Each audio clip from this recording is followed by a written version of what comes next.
প্রতি বছরের মতো এবছরও সকলের নজর ছিল দেশের প্রধানমন্ত্রীর শিরোসজ্জায়। দিল্লির লালকেল্লা থেকে এই নিয়ে টানা ১৩তম বার স্বাধীনতা দিবসে জাতির উদ্দেশ্যে ভাষণ দিলেন প্রধানমন্ত্রী নরেন্দ্র মোদী।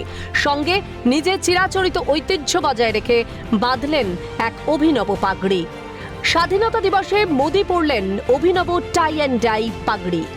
রাজস্থানের ঐতিহ্যবাহী হস্তশিল্পের ছোঁয়ায় তৈরি লাল বন্ধেজ সাফা, যার দীর্ঘ অংশ কাঁধের পিছনে ঝুলছিল।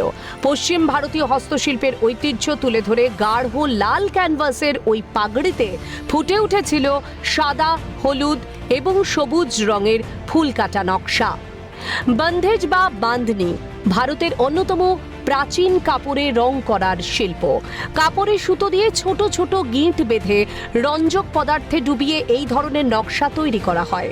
প্রধানমন্ত্রীর এই সাফা ভারতীয় তাঁতি ও হস্তশিল্পীদের প্রতি শ্রদ্ধা এবং দেশের বৈচিত্র্যের বার্তা বহন করে।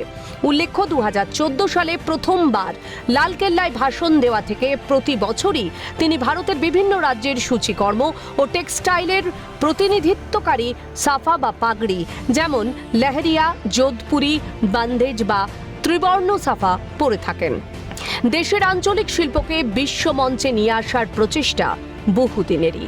প্রধানমন্ত্রী তাঁর বেশভূষায় সে বার্তাই দিয়েছেন নানা সময়। প্রধানমন্ত্রী সবসময় তাঁর পোশাকে ভারতীয় সংস্কৃতির বৈচিত্র্যময় রূপকে প্রাধান্য দিয়ে থাকেন।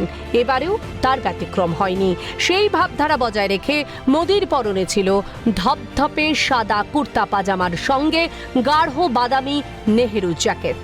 পোশাকের সবচেয়ে আকর্ষণীয় বিষয় ছিল জ্যাকেটের পকেটে গোজা একটি পকেট স্কোয়ার, যাতে জাতীয় পতাকার ৩ রং অর্থাৎ গেরুয়া, সাদা ও সবুজ স্পষ্ট ছিল। ক্যালকাটা নিউজ।